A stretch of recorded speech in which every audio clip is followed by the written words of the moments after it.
Welcome to this lecture of the contributions of different microbiologists. In this lecture, we will be mainly concentrating on the period between 1968 and 1986. The first major discovery is the discovery by Lynn Margulis, which was actually the discovery of endosymbiosis.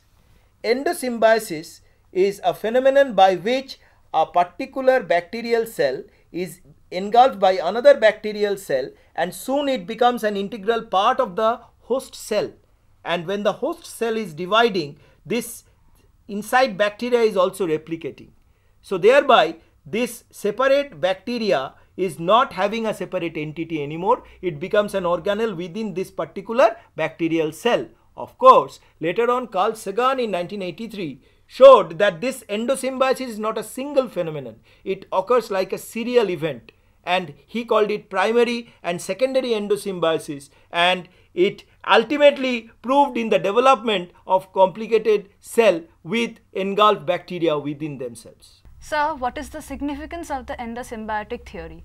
As I told you, endosymbiotic theory ultimately proves the origin of different complicated organelle within the host cell. They are the mitochondria and the chloroplastid. And this mitochondria and chloroplastid both are having the ribosome, which is 55S and 70S, and they are also having the DNA. So that definitely indicates that these organelle have not originated from the cell itself, but from some extracellular bacteria. And it also proved that life never started as a plant cell. There might be some other cell, because mitochondria originated first before chloroplastid in this endosymbiosis. Now we come to the chemoreception in bacteria proved by Adler. These chemoreceptors, as you can see, the different CHER, CHEB, these are receptors present on the membrane, and they receive some chemical stimuli, and gradually this chemical signal is being transduced inside the cell, and it activates the flagella, and thereby the bacteria move towards specific chemical stimuli. The next one is the discovery of the different restriction enzymes. So these are commonly called the restriction endonuclease, denoted by Smith and Wilcox in 1970. These enzymes can actually cut a particular DNA strand in specific location. So this is called restriction endonuclease. And as you can see that most of these restriction endonuclease, like the EcoRI, like the SMAT, like the PSTL, they are all coming from different bacteria like E. coli, like Providentia, like Serratia, and they all produce different cut ends in the DNA. Some of these ends are sticky ends where it is easily mixing with another DNA segment, or it can be blunt end where they are producing just staggered end at the end of the DNA sequence. Coming to the next one, which is the discovery of the famous fluid mosaic membrane model denoted by Singer and Nicholson. And this membrane actually is present in all living cells, starting from prokaryote to higher eukaryotes, where we see there is a basic phospholipid bilayer having the surface protein and integral protein, and there are also some oligosaccharide receptor present on the surface. So this particular structure denoted by Singer and Nicholson gave enough opportunity to explain how the cell membrane is selectively permeable in nature, and not only that, it gives the dynamism. This model is so dynamic that further development on this model is possible. So it actually started a new era in the science of cell membrane. Coming to the discovery of Paul Berg in 1972, he discovered the phenomenon of producing recombinant DNA molecule, which is the restriction enzyme cutting the DNA plasmid, and another DNA segment is added to it, and this is the sticky end which is getting easily mixed with the plasmid, and thereby this molecule is the chimeric DNA which can be transferred from one host to the other. This is another important discovery by Temin and Baltimore. In 1972, they actually proved the enzyme reverse transcriptase. Normally in central dogma, what we see is DNA to RNA and RNA to protein. But here you can see this unique enzyme of reverse transcriptase having the H domain, which is the RNA's H domain, and the peptidyl domain is actually moving on this particular RNA, which is a viral RNA, and it is gradually producing the DNA. and so it reversed the central dogma, which is called reverse central dogma, and this particular enzyme, as I have already said, is present in some viruses. And this is the typical structure of the reverse transcriptase enzyme. You can see there are helix, there are plates, and also there are cylindrical structures within this particular complex enzyme. And unique thing is that it is present in virus, which also proves the living nature of certain viruses. We come to the production of recombinant DNA bacteria, which was actually proved in 1973 by Cohen and Boyer. This is the phenomenon. You can see the bacterial cell, and this bacterial cell is having the recombinant DNA molecule inserted inside the bacteria, and this bacteria developed a new property. And as you know, this particular plasmid is having some specific gene segment which is resistant to antibiotic. So this antibiotic resistant segment actually indicated that whether this transfer is successfully done or not. So this phenomenon of Cohen and Boyer actually proved that using the restriction enzyme and using the plasmid of bacteria, we can produce a recombinant bacteria, which actually is the first step towards producing recombinant organism. In 1973, Doherty and Zinckernel, they proved a unique thing. They proved that the T4 lymphocyte in human can actually act with the MHC complex on one hand, and on the other hand they can also bind to the viral particle. And in this figure what you can see is the affected T4 lymphocyte. It is recognizing the epitope of the MHC2 in the activated B lymphocyte, and they produce the specific cytokine which is ultimately triggering the proliferation and differentiation of the lymphocytes, as a result of which the immunity is raised against that particular virus. So this particular property of the T4 lymphocyte indicate that they can be an effective component in cell-mediated immunity. This is a very unique discovery which was done in 1975 by Kohler and Milstein, and they actually showed that in mice there are two different cell lines. One is the antibody producing plasma cell and the other one is the cancerous cell.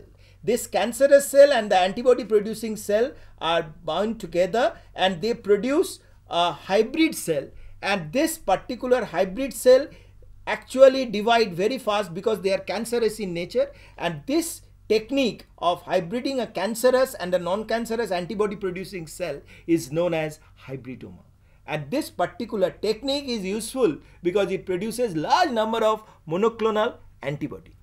Sir, can we use hybridoma technology for therapeutic purposes in humans? Yeah, definitely. For any unknown viral infection, that virus has to be characterized, and at a later stage a monoclonal antibody is raised and it can be generated very fast. It becomes commercial, and ultimately this is the first step towards the production of the specific vaccine. Okay, this is another important discovery, that is, we commonly call it hammerhead structure of the ribozyme, and this was denoted by Check and Altman, and this was separately proved in E. coli, which is a bacteria, and also another bacteria, the Tetrahymena thermophila, the thermotolerant bacteria. There they have shown that this particular RNA is having separate stem 1, stem 2, stem 3 structure and a unique cleavage site, which actually is acting like an enzyme, and this enzymatic function makes them self-sustained. So this particular ribozyme discovery is important in the sense that ribosome can survive on their own, and on the second hand it also is throwing some light on the RNA world, that is, life started as RNA and not as DNA as it was believed earlier. Now, the Rose sarcoma virus life cycle is shown in this particular figure. It was actually proved that Bishop and Vermus in 1976, they discovered this particular life cycle of Rose sarcoma virus, and they showed that this is how the virus is entering, and it is actually proliferating within the host cell. It is using the SRC DNA and it is actually replicating the viral DNA, and then finally the protein, and ultimately it is mixing with each other, producing the complete virus particle. But what is important, that this particular virus is invading the cell. At a later stage, the cell is getting modified. That is, the cell cycle is getting changed, as a result of which cancer might occur. So Rho sarcoma virus, which is commonly invading the human host cell, can induce cancer at a later stage with the increase in the viral load in the host tissue. And this particular virus is considered as a cancer inducing or oncogenic virus. Sir, how the SRC protein is inducing the oncogenic activity? Yeah, you see, we all have some cancerous gene, but they are in a latent stage. So the infection of the RSV, they actually is acting as tyrosine kinase, which is converting the proto-oncogene to active oncogene, and thereby cancer is induced at a later stage. Now coming to the next important discovery by Traeger and Jensen, they actually proved this particular life cycle of Plasmodium falciparum. Plasmodium, you know, is causing malaria, but this malaria is different. It is causing what is called cerebral malaria or malignant malaria. It is so called because of its rapid rate of division, rapid rate of schizogony, and at the same time producing huge amount of the hemozoin granule within the blood and causing this typical fever cycle after 48 hours. So by simply examining the blood, we can denote whether it is Plasmodium falciparum or whether it is normal Plasmodium vivax. This is a typical rRNA within the bacteria, and you can see this particular rRNA was denoted by Carl Woese. They actually discovered a new technique, the technique of studying specific RNA sequence or nucleotide sequence within this rRNA, and later on it became famous as the 16S RNA identification. What is important here, you can see in this complete rRNA, a particular segment is conserved in bacteria. By seeing this conserved sequence of UAA, GUGG, and later on this A, this particular sequence is conserved in a specific group of bacteria which came to be known as Archibacteria, and ultimately it raised to a new kingdom. We have Eukarya, Prokarya and Archaea as a separate group of organism identified on the basis of their 16S rRNA composition. Now this is a unique sequence of nucleotide. It was denoted by Chow, Roberts and Sharp. They actually showed that in the DNA, the sequences are not always functional. In fact, in human, we almost have 98.5% non-functional DNA sequence, whereas only 1.5 is functional. And this non-functional sequence is called intron and the functional sequence is called exon. So what is actually shown by this group of scientists, Chow and others, they showed that when this particular RNA is produced, during transcription, the DNA is continually producing the long RNA sequence, and this was called the heterogeneous nuclear RNA. And during the processing of the hnRNA to messenger RNA, actually the introns are spliced off by the spliceosome action. So thereby this unique dual nature of the gene, that is the functional exon and the non-functional intron, was proved by this group of scientists. Now this is a unique discovery by Sanger, Gilbert and others. They actually developed a new technique of quickly understanding the DNA sequence. And this particular DNA sequence understanding is by taking separate dideoxy, guanosine, thymine, adenine and cytosine. And thereby they can actually join with each other, producing a specific sequence. So this method of understanding the DNA sequence is actually denoted by the Sanger method, and it is commonly known as Sanger's method of determining DNA sequence. Now this particular hydrothermal vent, it is nothing unusual. In deep sea we have this type of vent, but what Janus actually showed that this particular hydrothermal vent had some bacterial activity, And this sulfur oxidation of this bacteria ultimately resulted in some exothermic reaction in the deep sea condition, and thereby it was proved that life started in water, but originally that water might not be there, but after the water was filled in the form of sea and ocean, the life continued, and these archaea remain as chemosynthetic organism in this hydrothermal vent. So definitely this hydrothermal vent also throws the light that life can exist in typical anoxygenic condition in some other planets. This is a typical structure of a smallpox virus, having the inner core, the palisade layer, and the lateral body outside. But this particular core envelope is surrounding the particular virus, and you know this particular virus is the variola virus, causing smallpox disease. Now this particular virus was eradicated from the face of this earth in the year 1977 after the last major outbreak in 1977 in Somalia. So from 1977 onwards, there has been no record of this particular virus, and at least we can be proud to say that we have won over one particular virus, and that is the smallpox virus. Of course, again in 2005, there was a proposal to label this particular virus with some sort of luciferin gene to see whether they are still present in the soil. But ultimately this was scrapped because it is stored in a very secured condition in both USA and also in the previous USSR, now Russia. They didn't allow this particular virus to be taken out because you never know, once the virus is out, again it will mutate and again the new problem will start. So right now we are in a position to say that we have won over the smallpox disease or the smallpox virus. In 1981, a man from Kolkata actually discovered a very new thing. He is Professor Ananda Mohan Chakraborty, who actually developed a superbug which can degrade oil. What he did was, he basically included different plasmid that can degrade camphor, that can degrade octane, that can degrade naphthalene, that can degrade xylene in a single bacteria.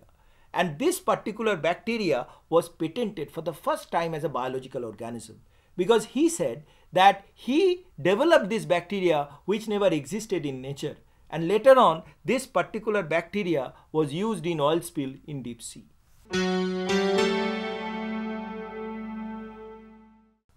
Continuing this production of transgenic organism, Whiteley and Sneff developed the Bt corn.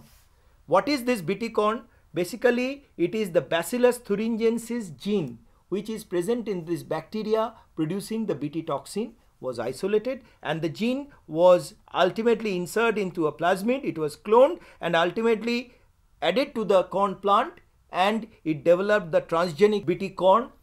This particular plant is resistant towards this Lepidoptera insects because they are capable of producing the Bt toxin. He is Stanley Prusiner.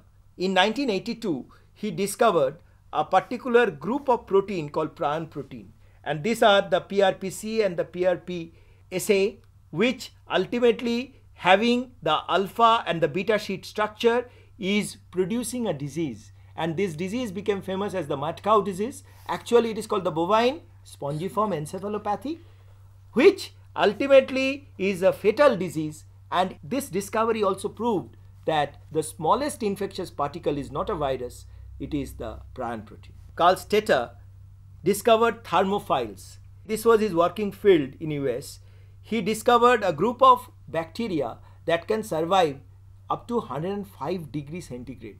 So this particular group of organism can not only be used in the present day PCR method, because you know you are degrading that particular DNA at a high temperature above 90 degrees, but it also proved that life forms actually existed when the earth was still in a very hot condition.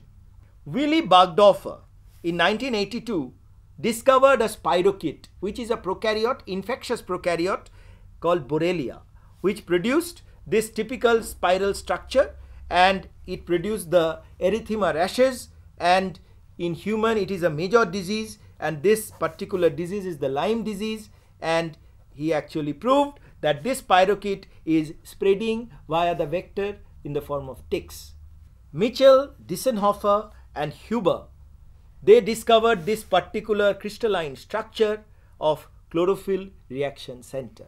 You can see the chlorophyll reaction center in the light phase of a particular chloroplastid of a plant is a typical funnel shaped structure formed of chlorophyll. But here this discovery was carried out in a purple bacteria, so there are bacteriochlorophyll present along with pheophytin, along with quinone, and this particular structure is ultimately proving how energy is harnessed, and it is exciting the chlorophyll molecule to initiate the light phase in bacteria or photosynthetic bacteria, and somewhat the similar structure is present in higher plants.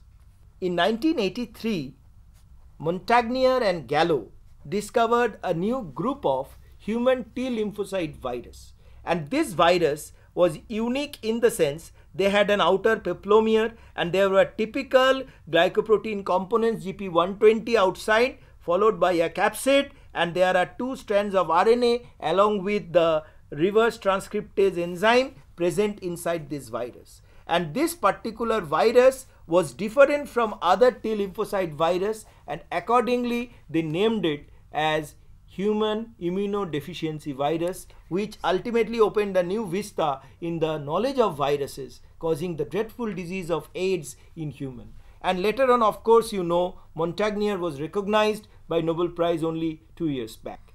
So this discovery of HIV ultimately helped us to understand what is the cause of immunodeficiency in some person suffering from AIDS, because prior to that the disease was there but it was not explained.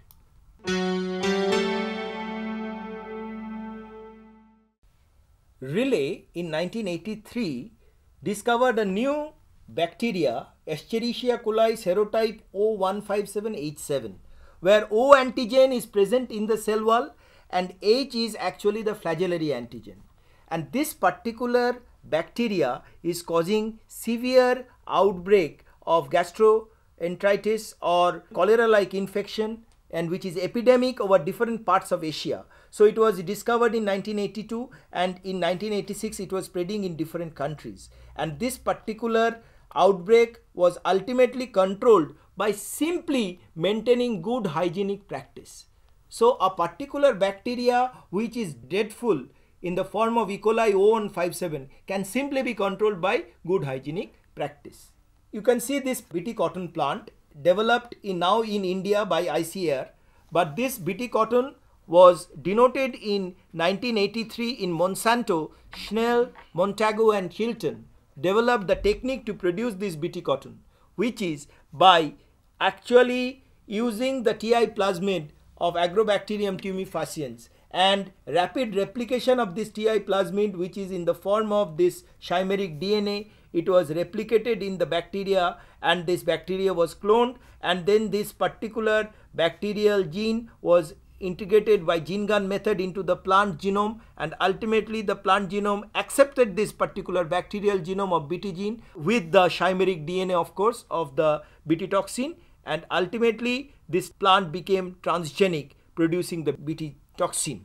So this BT cotton plant development in Monsanto opened a new opportunity. All over the world this particular plant was marketed, even in India, and it was particularly useful in that part of Andhra Pradesh where the cotton bollworm is so popular. This particular bacterial transfer of gene was denoted by Iberg and Foucault. Actually in 1984 they showed how the virulence factor is transmitted from one bacteria to other using the typical COMBC receptor. And before this transfer, you can see the tangential transfer of the DNA using the COMEC and COMEA receptor is aided by the attachment of the pili. This pili protein is helping in the attachment of the two bacterial cells, and this actually explains how horizontal transfer of the virulence factor takes place in a bacteria. This is a famous discovery in 1984. The Helicobacter pylori, discovered by Marshall and Warren, was shown to produce a particular infection in the gastric mucosa of human. And this bacteria ultimately will cause damage of the gastric mucosa, causing bleeding, and this particular disease is called gastric ulcer. So it was proved by Marshall and Warren that gastric ulcer is caused by Helicobacter pylori, and they can survive in that acidic pH by producing ammonia through the action of urease. So in later time it can be treated by antibiotic, and this particular discovery was recognized by Nobel Prize at a later time. The DNA fingerprinting is a very important method denoted by Alex Jeffrey, and this particular discovery actually is utilizing the repetitive DNA sequence, the VNTR, variable non-tandem repeat. After separation, they are transferred in nitrocellulose paper and they are ultimately developed as DNA fingerprint. And this fingerprint is helping us to identify each and every individual, and it is also determining paternity, because with the parents the progeny will have 50% similarity. So this particular technique became so popular in identifying an individual and also solving the cases of criminology. The discovery of azithromycin by Gallo, Bolognesi and Broda. Azithromycin is a reverse transcriptase inhibitor, and this particular drug prevents the reverse transcriptase enzyme of HIV, and thereby it is giving a new lease of life to AIDS patient. So the person who discovered the HIV also discovered a particular drug against HIV, and of course there later on this particular virus also developed resistance to it, but this discovery of AZT is the first major step to check HIV in human. Now, the discovery of Vichy and Fraley in 1986, they ultimately reported that the TMV is having some coat protein having specific amino acid sequence. When they are injected in a particular tobacco plant, the disease intensity is not that intense, but at a later stage they develop resistance against this particular TMV infection. So the transformation in that plant is possible by utilizing the coat protein of TMV, and this is really important, that how we can make a plant resistant without using any pesticide or without using any complicated method. Sir, how the TMV coat protein impart resistance to the tobacco plant? You see, tobacco mosaic virus is invading a plant. The plant produces some protein, and this defensive protein ultimately will prevent the entry of the virus at a later stage. So the plant becomes resistant with respect to fortification on the cell wall and also defensive protein produced within them. You cannot really call it antibody, but definitely it is antibody like protein, and definitely we can say this is opening a new vista of science, which is phytoimmunology. So in this lecture we have learned how different scientists have contributed in the development of microbiology and also in molecular biology and also in phytoimmunology. We have started with the serial endosymbiotic theory and we have ended with the modification of a tobacco plant, and in each of these discovery we have actually seen how the nanomolecules are being utilized for the betterment of human society.